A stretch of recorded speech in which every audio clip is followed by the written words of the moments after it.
Welcome to the Real Estate Investor Podcast. I'm your host, Gary Lipsky of Break of Day Capital. I talk to leading experts to discuss a wide range of subjects to educate investors on best-in-class practices to build legacy wealth and positively impact communities. Let's jump in.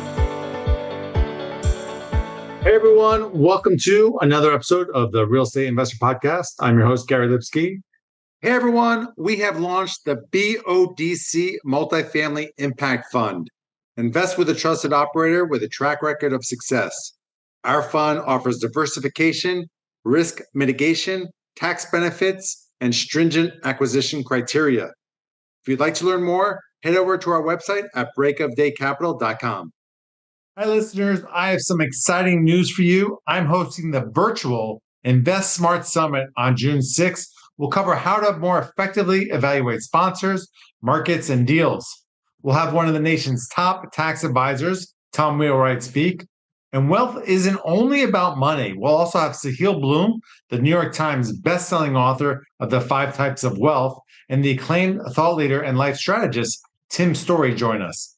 This is an event you won't want to miss. Go to investsmartsummit.com right now so that you can live your best life. Today, we have a special podcast. I'm going to be joined by Andy Huang and Joe Fang from the Break of Day team, who were involved in the Invest Smart Summit. And that's what we're going to be talking about today. So thanks for joining us, guys. Hey, Gary, good to see you again. Hey, Andy. Hey, how's it going? Good to be here. So what an incredible day we had on Friday, June 6th. So many great speakers and just so much great content. We covered, obviously, investing, all different types of investing, longevity. We had a mindset guy. And it was just really, if Sahil Bloom sums it all up, the 5 types of wealth. And obviously want to get some of your takeaways. Andy, who are you looking forward to hearing from the most? Well, without being too selfish, I was actually looking forward to my own panel the most. I actually started following Dean even before I worked at Break a Day, so it was pretty cool to be partnering with Dean, Alexis, and Dean in this type of role. So I was looking forward to that panel and also Ryan Kennedy's panel, just because it was a cool change up from what we always see in these investment-related webinars, or it's all about investments, money, and things like that. So I thought it was good to mix it up to bring someone like Ryan. To bring Ryan in to talk about, health and wealth and things like that. So it was those two for me. Very cool. Joe, how about yourself? Yeah, a couple on my side. So I definitely agree with Andy on the what he said about Ryan Kennedy. I've seen him present before, and I agree with so much of the lifestyle coaching that he does. In fact, Linda and I pretty much lived that lifestyle for many years now. But you always pick up new things. He presents very clearly and very practical. He demystifies certain things that you hear on social media. And here's just some examples. He said that it wasn't a good idea to drink alkaline water, and people push that stuff. And also, for many years there was a lot of hype about kombucha, and that's not necessarily great for your gut, And then, one thing that I mean, Gary, I spend so much time reading about health, but I completely missed out on creatine. It's such a great supplement to use. So he's got me thinking about and researching that right now. And then, Gary, I also want to just mention this. There was a lot of great content from so many awesome speakers, but I also want to commend you. I really enjoy your opening and closing remarks. The take-home message is that, for the audience, take all this knowledge, all these gold nuggets, get out of your comfort zone and take action. If you don't do something with it, this is all for nothing, so do something with that. And that's what I really liked about, Gary, your remarks. Yeah, thanks. I appreciate that. it's this summit it could be like drinking water from like a fire hose, and there's so many different things and that you could take away. But like if you could just focus on a couple, take action on those, then you can always add more. But yeah, if you don't, like you said, if you don't take action, then boy, you've lost that tremendous opportunity. Before we move on to the next section, I will say for Ryan Kennedy's portion, I like that a lot too. I was like taking notes on all the supplements. I was taking screenshots. I actually personally started taking creatine recently too, based on just reading about things. So I got a lot of value out of that. And right after the summit ended, I had a Blanco tequila because that's the safest kind of alcohol to drink. So I got a lot out of that session. So I was pretty happy with that. Nice. So, Joe, I know you moderated the Beyond the Hype panel, comparing investment paths from Bitcoin to venture capital with Lauren Mintz, Eric Pan, and Jessica Inskip. What were some of the biggest takeaways from your session? Any surprises? Yeah, I mean, and of course, this is going to sound a little self-serving, but I thought I was the perfect person for this panel because all the things that our panelists talked about are all things that I spend a lot of time researching. It's just something that I'm very passionate about. I would say at a high level, the panelists provided a wide range, of investment class. I should say asset classes. I mean, we cover so much from, a variety of digital assets, to trading styles, trading strategies, to even venture capital and private equity. And so, I definitely would encourage, I hate to sort of, it's hard for me to just give a summary of what went down. I really encouraged audience to, you know, have a listen, if a recording's available, because we covered so much materials, and they gave a lot of actionable items as well. And these guys they're all experts with deep knowledge in what they do. It's what they focus on, and they provided a lot of things that you can put into action right away. And also, all three panelists were just great communicators. They can take very complicated subjects and just explain it in a way that's easy to understand. They each have their own podcast and as well as Instagram pages. So, I would encourage you to follow them. Yeah, it was a good panel, and definitely not my strength. My strength is definitely multifamily real estate investing. So yes, that's why you were the best moderator for that. Andy, talk about yours. You moderated Mastering Money with Dean Indot and Karen Hall. What were some of your biggest takeaways from that? My main biggest takeaway was actually when I said it during the panel too, is I was surprised that they use Excel like me to keep track of their finances. I honestly thought I was one of the only few that did it. I've tried other, these newer, fancier apps with the nice, cool graphics and things like that. But for me, it just always goes back to using Excel because it's the easiest and clearest way. But also, it forces, when you keep your finances in Excel, it forces you to log every single transaction. So you know exactly what's going in and what's going out. And so it kind of makes you be more cognizant of what you're spending money on and how much money you have coming in. And for me, it also is like a cash flow forecasting tool because I know what my expenses are every month. I put it in my spreadsheet. I fill out my spreadsheet through the end of the year so I can see what, I might have some cash crunch coming up or whatever. So it's just a good way for me to project my cash flows. And I know these other apps can do it, but like I said, doing it myself manually just kind of keeps me focused on it even more than I would just be doing the set it, forget it, using some type of app. So for me, that was the main takeaway from that portion. But also for what Karin was saying is, I don't think people understand how using self-directed IRAs, you can diversify your retirement accounts a lot more. Most of us just think about IRAs and 401ks, and that's mainly, liquid publicly traded stocks and bonds.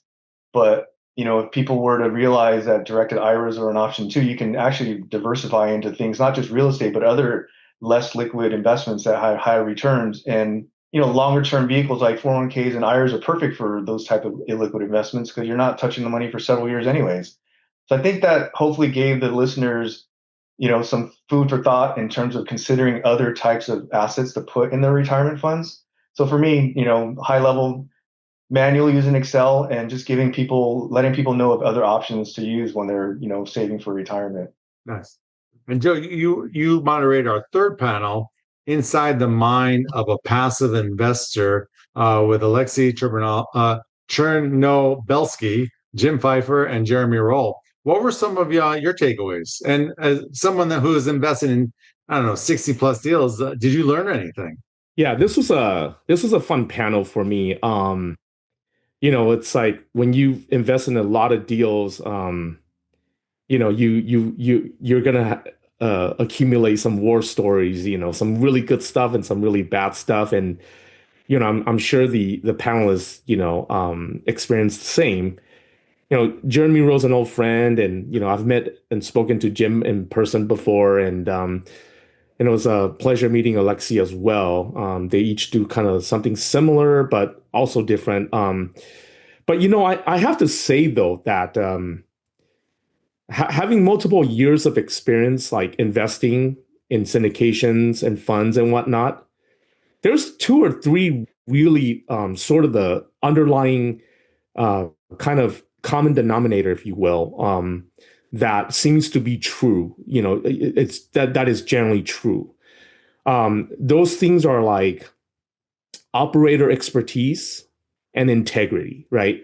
So, I mean, we beat this thing to death, but I mean, I think other investors also figure out, for better or worse, that when you're investing in a syndication, you're really betting on the jockey. I mean, a good operator can take an average deal and make it great, and but a bad operator, will screw up a good deal. Well, a bad operator is probably not going to be able to buy a good deal anyway. But the point is that it's really the operator, not only their expertise, but also integrity. Every once in a while, you get caught up in macro wins that's very hard to get out of. I mean, nobody, we like to think we have a crystal ball, but there's no way that you can anticipate every single potential issue down the road. And so sometimes you have to be able to navigate through really, really troublesome and rough waters. And, the best operators, they will, I mean, go above and beyond what is required of them to protect, their investors. And the ones that can do that, and the ones that are willing to do that, I'm going to want to invest with them forever and ever. I don't care if they don't always achieve the highest RRR and whatnot, but it's just integrity is huge. And then I would also add that the other big one is the quality and consistency of communication, which is another quality that we stress tremendously at Break of Day Capital. You can produce good results, but if your communication, if the cadence is not regular, or if the quality of the communication is not great, and you don't have the transparency, and what I mean by that is, as someone who's been investing in real estate for over 2 decades and having gone through multiple cycles, I know things are not always easy. You are gonna have some issues. But really, a good operator will get in front of it, will tell the investors what's going on, as we say here, the good, the bad, and the ugly, but more importantly, what we're gonna do to fix it, and then keep our investors abreast of the progress. And I remember, Gary, investing with you, before I should say right before COVID. When COVID happened, your Brink of Days cadence, communication cadence actually went up. Like I don't, if I remember correctly, it was almost like on a weekly basis. But yeah, I would say that those 2, 3 things were the underlying, the common denominator that seems like this is what we ultimately as LPs, that's what we all want. I'll just add to that is, as you guys know, I started investing with Break a Day in 2023 before I joined the team. And one of the main reasons I liked the materials is the monthly updates. So having looked at a lot of private real estate deals in my past jobs, doing due diligence, it's not very common you see real estate investors provide monthly updates. I mean, you're lucky to get them quarterly. So that was one of the things that I liked most about Break a Day's reporting and transparency is just the monthly reporting. I mean, it doesn't have to even be complex. It's just simply this is our income this month, this is our expenses, and this is how it compared to last month in pro forma. And this is what the current occupant lease rates are. It's not a ton of detail, but it's enough detail to keep us informed on a monthly basis. So I really appreciate that type of reporting. Gary, before we move on, this is your third summit now. I was just curious how the experiences was this on this one. I mean, what have you learned from these three summits that's really resonated with investors? Yeah, so the first two were asset management summits. Probably about 4 years ago or so. So this was our first Invest Smart summit. But what really resonates with people is the no pitch summit that we had. It's not about selling anything. It's about providing education and having some great speakers, and just real value. I think that's what resonates the most. Sharing experiences, sharing stories, no BS. That is that's what really resonates, and that's what we try to create here.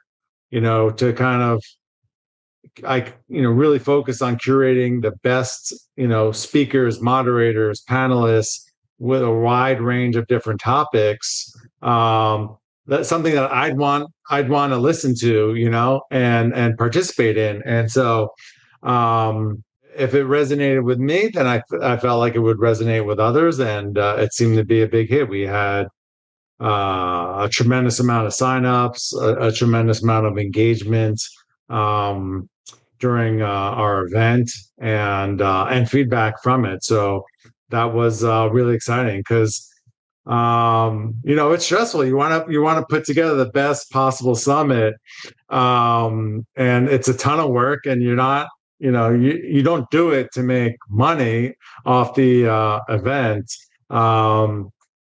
So it's part passion project too, and so if I know if I'm learning, then others are definitely learning as well, and so it's good to I can count that as a success.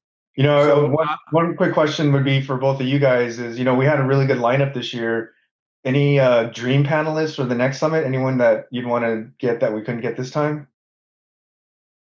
I mean, if you're asking dream panelists, I don't know. How about Ray Dalio, Warren Buffett, maybe Peter Attia for health? I don't know. I'm just, Yeah. let's get a couple of crypto people.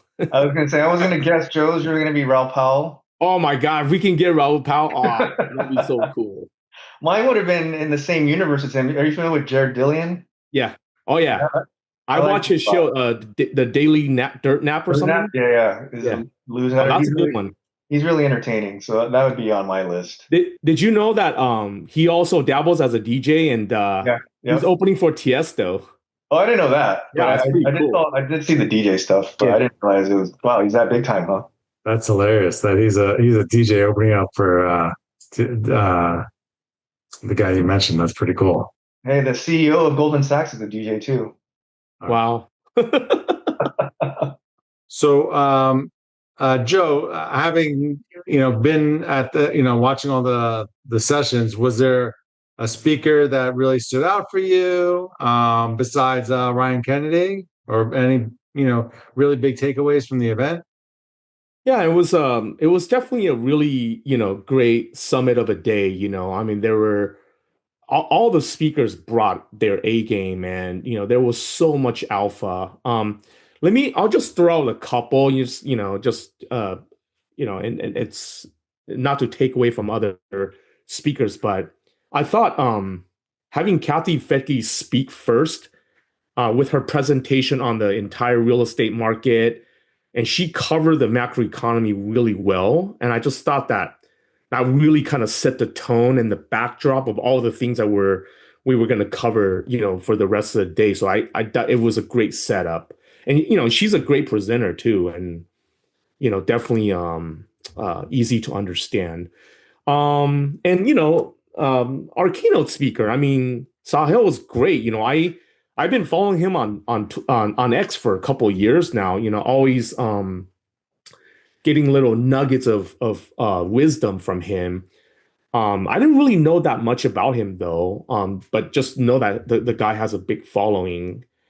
And love this presentation. His holistic approach to, or I should say, his holistic view on all the different types of wealth. And these are the things that I resonate with. But I mean, he's just such a great speaker. Clearly articulates his ideas. It's so easy to understand. I mean, it's such a gift, when people can articulate very I should say like abstract ideas in an easy to understand manner. What about you, Gary? What do you think? Yeah, I mean, yeah, everyone was great. I mean, it was a thrill for me to interview Sahil. Um, for those that don't know, he wrote the New York Times best-selling book, The Five Types of Wealth, which I highly recommend you read it. He also has a newsletter I've been getting for a number of years now. Really good stuff, and his answers are so deep and thoughtful. It was really impressive. Now, Oh, I had a question about that. Is he's kind of more of a unique interview for you, meaning, you're usually more in the real estate space where he's more, wealth in general, health in general. He has a book, like book out like right now that's a bestseller. Like, how was it prepping for his interview compared with others? Yeah, I definitely prepped probably more for him than any interview I've done before. And the reason why I know he does so many interviews and podcasts, so I was looking at a couple different ways. One, I wanted it to be a little bit different, and I caught him a couple of times on some questions that he hadn't heard before. One I was about asking what if he could grant his son only one of the five types of wealth. So that was pretty cool. And also I wanted to educate our audience on how he thinks and the book without like going through the whole book. So I was just kind of navigating that, and um, whenever I'm doing something kind of creative, it was like iterating it multiple times and kind of looking through it, kind of getting a feel, and then leaving some room to like if he answered a question, then digging deeper in there to see where it would go to. So um, it's just having that list of questions and knowing I won't get to all of them, and just seeing where it goes to. So I was definitely nervous, but it was a big thrill. Gary, a quick admin question. Since so much work was put in preparing for the summit, um, are are we gonna make the recording available for people to purchase, like for the ones I couldn't attend it live? Yeah, you can go to investsmartsummit.com and get them for $197. You get all the recordings. And I honestly believe it'll be your best investment in 2025. For $200, you get to hear from, I think we have 20 speakers that have tons and tons of experience. Where else are you going to do that and get it all within eight hours? So, I mean, that's my point of view, so take it for what it's worth, but I think it's definitely worth it. And if it isn't and you listen to it, email me, I'll give you your money back. Yeah. Follow-up question, Gary. There's a Facebook group that we created for Invest Smart. Um, are are we going to keep that going and encourage people to come and join and basically get to interact with the whole team? Absolutely. I mean, it's a great way for for people to, talk about the summit, engage, take action, hold people accountable. So any kind of group think is worthwhile to be around like-minded people. Now, you obviously, just because someone says something, that you got to avoid the herd mentality, but just to be around like-minded others, that's helped me prosper and grow and learn different viewpoints. So definitely recommend joining that group as well. It's I think it's called the Invest Smart Summit on Facebook. Sounds good. We just did this on Friday, and it's still fresh in everyone's minds, and everyone's recovering for it. But I got to ask, when's the next one? So if we do this again, is it there's something different you want to do or change or add to the format or topics? So I think people want to know when the next one's going to be. Yeah. We're gonna keep going through the surveys and seeing what people say, what they love, what they want to see different, if anything. But yeah, we would potentially do it again, maybe live. So if you think we should do it live, let us know. Obviously, doing a virtual, it allows so many more people to attend and deal with make it work within their schedules and stuff like that. But there's also something to be said about doing a live event too. So we'll see. Obviously, it's a lot more to it, a lot more overhead and whatnot. But we'll consider all options. Yeah. So the Invest Smart Summit took place last Friday, all day. But the night before, we get a text. Andy and I get a text from Gary. I think it was like, I don't know, 10:30, 11 o'clock at night. And Gary said that there was a problem with the studio. So Gary, why don't you tell the audience what happened? Yeah, so I've worked with this studio before.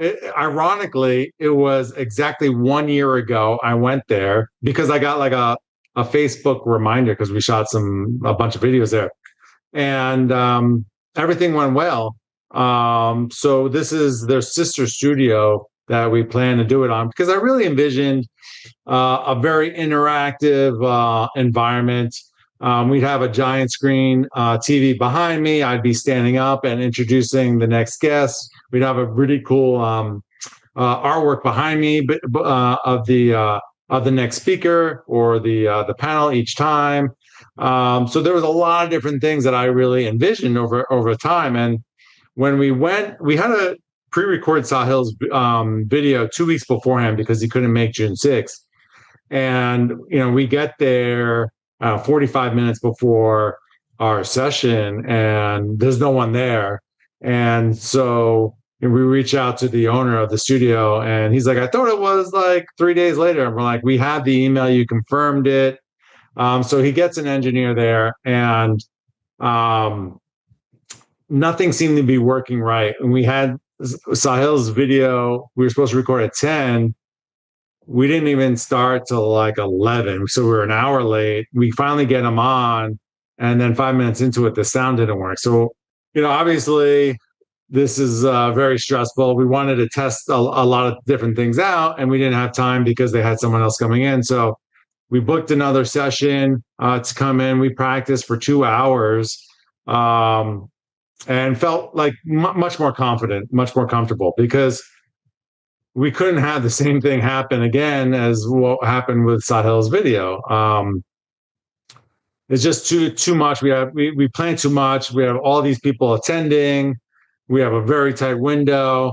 And after dinner that Thursday night, I get a text from the engineer saying, "Can you give me a call? I want to talk about some things that have come up." And I'm like, "Okay, this can't be good."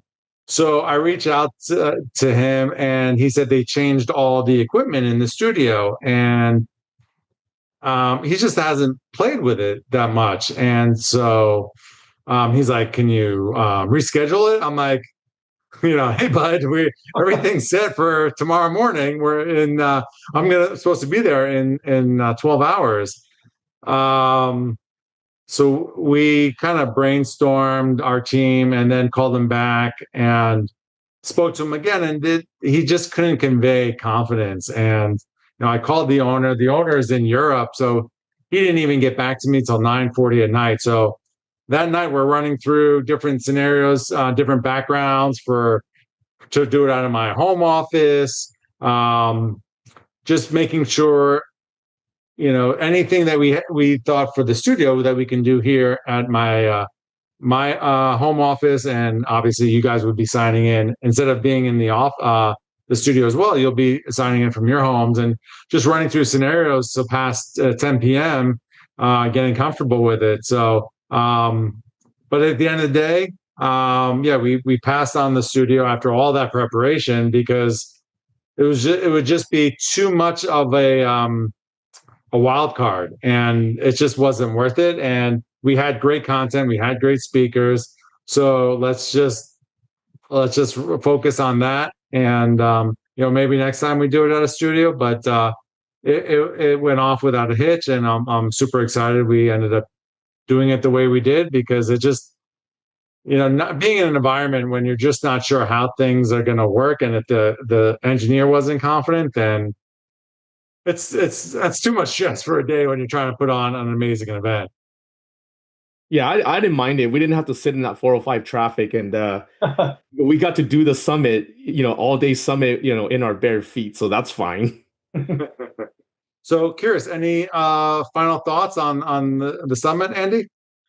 Yeah, I was thinking, I feel like this is one of the most well-rounded educational summits or webinars I've attended. I mean, we had economic updates, we had LP panels, a tax expert, a legal expert, life coaches, personal finance topics. I mean, it's pretty much any topic someone's interested in related to health and wealth that we provided. So it feels like it's just a super well-rounded summit. So for people who buy the recordings afterwards, you can use it as a resource, not just watching it one time, but some of these panels you can watch multiple times over the years. So I feel like it adds a lot of good value for people who are not just looking for finance tips, but also just health and wealth as well. So I thought just the well-roundedness was a really big positive.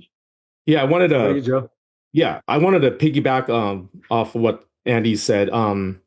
Yeah, hopefully, through these summits, hopefully we'll do more hopefully we'll do one every year. But I hope that the audience see that we've successfully demonstrated, our holistic approach to life or in life. And hopefully you see that our passion for all things health and wealth, those are the two biggest pillars to living, a good life. And it's one of those are the things that connected, Gary and I, years ago. And, from paying very close attention to the big picture stuff, we're very passionate about what's going on, in the macro economy.